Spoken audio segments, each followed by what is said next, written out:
Well, for the next hour, they're going to be the views of Bob Chapman of the International Forecaster. How are you today, Bob? I am terrific. Well, of course, you're always terrific, but what do you think about that great stimulus bill? Now, Barack Obama says that this is really what we needed. Boy, the stimulus bill is going to solve all of our problems. You know, pretty soon, the flowers are going to begin blooming again, and the factories are going to open up, and but is that really going to happen? Well, about September, October, people are going to realize that it hasn't worked, and it isn't working, and Congress is going to... Can you hear me? Yes, I can. You're doing fine. You sound great. Okay. I get a little gobbling on this end. And Congress is going to decide that they need another package. And we'll get that right after the first of the year, and that will be probably a $2 trillion deal. And I think that the part of the money that is going to be expended out of the $350 billion TARP funds will probably be used for things that Wall Street didn't intend. And I think they're going to need 4 or 5 more TARPs of 700 billion. They'll probably need at least 4. And so these will come over the next 2 to 3 years. And they're still not going to solve the problem.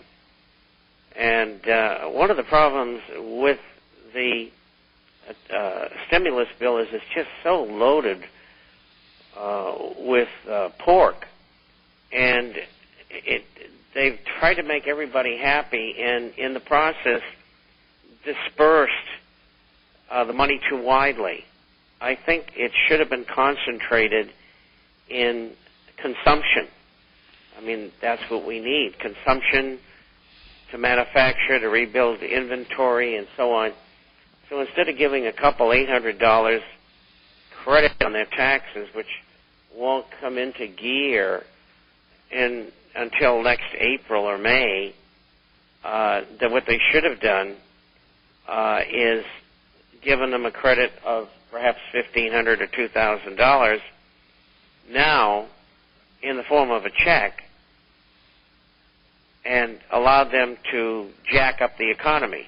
But even that I don't think would have worked either, because you're still looking, even though we think $800 billion is a lot of money in the scheme of things, in an economy that's $16 trillion economy, that's not a lot of money.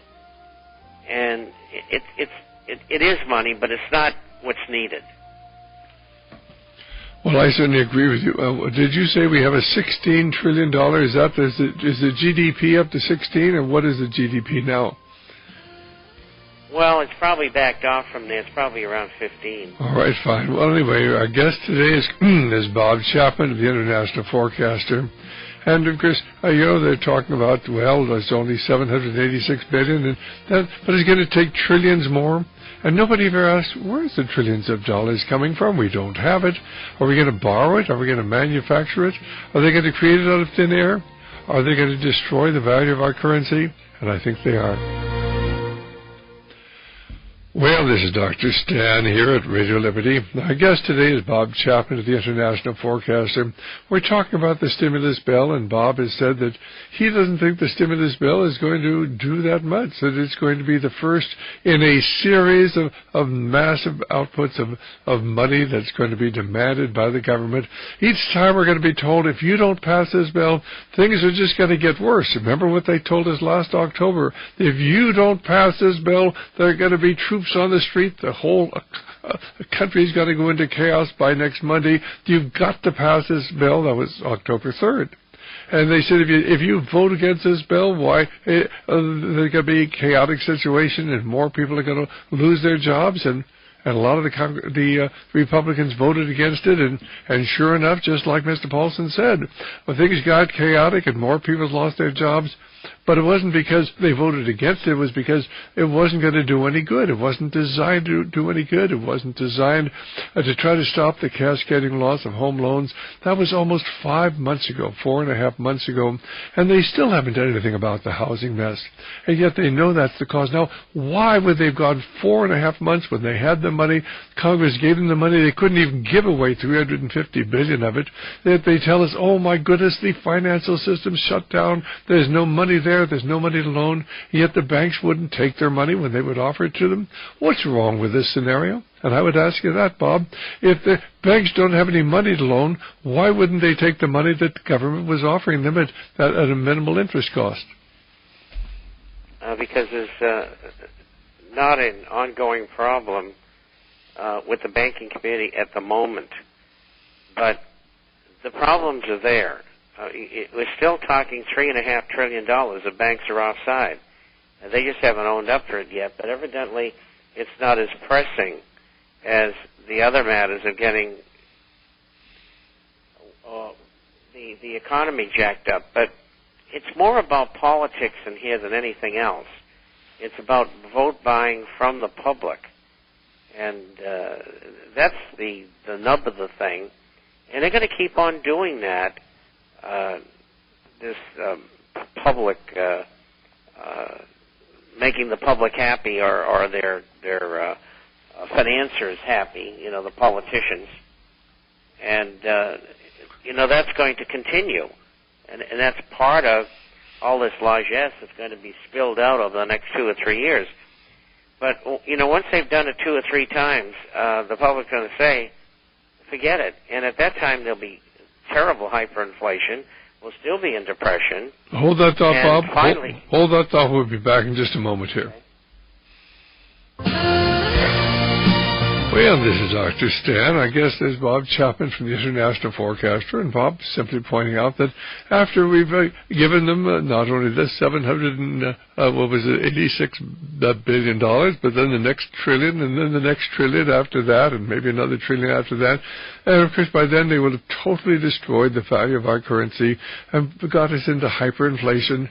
And then they're going to say, oh, shucks, well, we didn't know it was going to work or not. We had to try. And ladies and gentlemen, they knew it wasn't going to work. This is not going to solve the problem. What we need to do is get back to a sound currency. What we need to do is do away with the Federal Reserve System. What we need to do is hold the banks who created this problem, who sold, frankly, fraudulent bonds.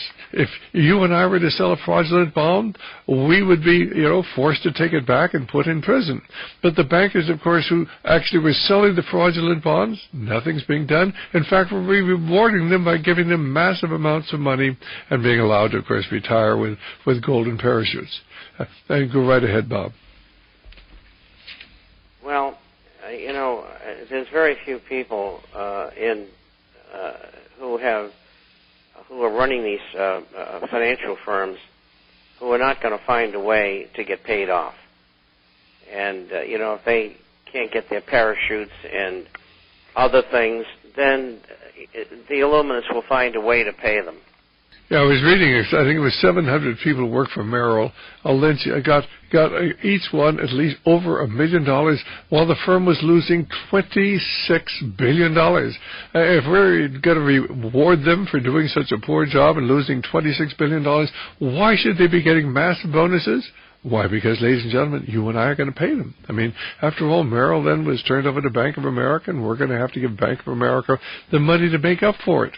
And this is the way the system works. And what they're doing is transferring money from the common people, from the poor people in a wealthy country to the super rich in a wealth country. I've got nothing against a free enterprise system, but we don't have a free enterprise system. We have a system where we have favoritism for certain groups who are associated with the Trilateral Commission and the Council on Foreign Relations. And when you get a bonus of $1 million after losing for the stockholders $26 billion and destroying the company, why is there something wrong with the picture? It certainly is. And, this is rife throughout all of corporate America today. The salaries are outrageous. I mean, $500,000 a year, $1 million a year, that's where it should end. I mean, these people shouldn't be making that kind of money. I mean, how do the shareholders put up with it? Well, of course, they were doing very well, and of course, they really weren't concerned as long as they were getting the big dividends. But now, of course, they ought to be very, very concerned that these fellows who were paying themselves these phenomenal bonuses have destroyed the value, half the value of the investment of most of the stockholders. And, of course, most of those financial stocks, well, it's a very lucky one that's only down 50%. Some of them are down 67, 80%. But go right ahead, Bob. Well, I think that's just a taste of things to come. There's a lot of professionals out there who think, in looking at the 1930s, who won't say we are, but they know we're in depression. They think we're going to get a 1932 type rally, and it isn't going to happen because it's a different market. All of the structure is different.